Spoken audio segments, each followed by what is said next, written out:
विधानसभा का सत्र जो है अनिश्चितकाल के लिए स्थगित हो गया है, क्या कहेंगे सर, कैसा रहा पूरा? इस बार का विधानसभा का ये सत्र अलग परिस्थितियों का सत्र था, क्योंकि आपदा एक बहुत बड़ा विषय था और स्वाभाविक रूप से उस पर चर्चा होनी थी। और जैसा विधानसभा अध्यक्ष महोदय जी ने भी आप सबके सामने जिक्र किया कि बहुत लंबी चर्चा हुई और बहुत सारे सदस्यों, अधिकांश सदस्यों ने उसमें हिस्सा भी लिया। और उसके पश्चात और भी जो मसले थे प्रदेश से संबंधित, उन प्रश्नों का, उन डिस्कशंस का यहाँ चर्चा होना स्वाभाविक था, वो भी हुई है। लेकिन उसके बावजूद भी बहुत सारे मामले ऐसे थे जो विपक्ष की ओर से नोटिस दिए थे। शायद समय की कमी एक कारण रहा होगा, लेकिन उन पर चर्चा नहीं हो पाई। जैसे लॉ एंड ऑर्डर एक बहुत महत्वपूर्ण विषय था जो डेफर हुआ है अगले सत्र के लिए डेफर हुआ है। हेल्थ का एक बहुत बड़ा विषय था जो 130 के अंतर्गत विपिन सिंह परमार जी ने दिया था, वो भी डेफर हुआ है। और इंडस्ट्री का जो पलायन होना हिमाचल प्रदेश से, जो चिंता का विषय हम सब लोगों के लिए, उसके चाहे वजूहात रीजंस कुछ भी रहे हों, लेकिन उसके बावजूद भी रीजंस हैं। और जिसमें बिजली की दरों में इंक्रीज होना और भी बहुत सारे इश्यूज हैं, तो उसके कारण वो एक सिचुएशन अलग तरह की बनी। उस पर चर्चा होनी बहुत लाजमी थी, लेकिन वो चर्चा नहीं हो पाई। मैं उम्मीद करता हूं कि अगले सत्र में उस पर चर्चा होगी।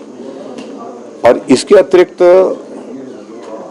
जिन बातों को विपक्ष की ओर से यहाँ माननीय सदन में उठाया गया, कुछ के उत्तर मिले, कुछ के उत्तर पूर्ण रूप से नहीं मिले। हमें इस बात को लेकर के अफसोस है कि बहुत सारे ऐसे मसले थे जहां हकीकत को छुपाने की कोशिश हुई है। प्रश्नों के उत्तर की अगर हम बात कहें, चाहे नियमों के अनुसार हमने किसी चर्चा को इस सदन में लाया हो और उस चर्चा पर उत्तर देते हुए मंत्री या मुख्यमंत्री की अगर बात कहें, तो वास्तविक परिस्थिति जो थी उससे हट करके जवाब दिए गए हैं जो हकीकत नहीं है। सदन एक ऐसा स्थान होता है जहां पर पूरे प्रदेश को ये जानकारी मिलती है, जहां से जो सही बात है उन सारी बातों की जानकारी मिलती है।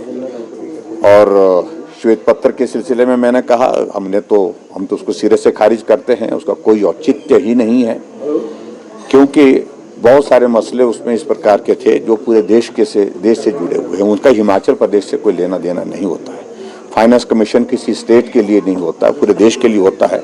और फाइनेंस कमीशन की जो रिकमेंडेशन होती है पूरे देश के को नजरिए में रख करके ही निर्णय होता है उनका।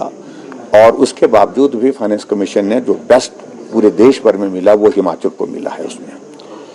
और इसके अतिरिक्त जो बाकी चीजें जो कही गई हैं, पर्टिकुलरली जीएसटी कॉम्पनसेशन, 5 साल पहले का निर्णय था ये, और जिसमें तय हुआ था 5 साल के बाद जीएसटी कॉम्पनसेशन है कि सभी स्टेट के लिए बंद होगा।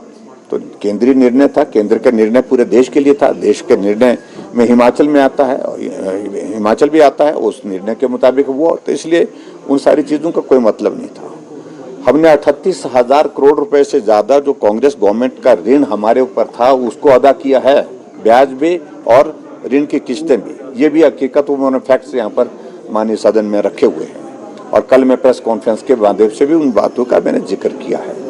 और जहां लायबिलिटी की बात हुई, हमने आज तक लायबिलिटी का जिक्र इसलिए नहीं किया क्योंकि गवर्नमेंट इन कॉन्टिन्यूटी होती है, और ऐसे में जो पूर्व सरकार की रिस्पॉन्सिबिलिटी होती है, लायबिलिटीज होती है, उनको अगली सरकार को निभाना पड़ता है। हमने कांग्रेस की निभाई 10,000 करोड़ की, अगर आप जिक्र कर रहे हैं, लगभग 10,000 करोड़ रुपए की लायबिलिटीज उनकी थी लोन के अतिरिक्त।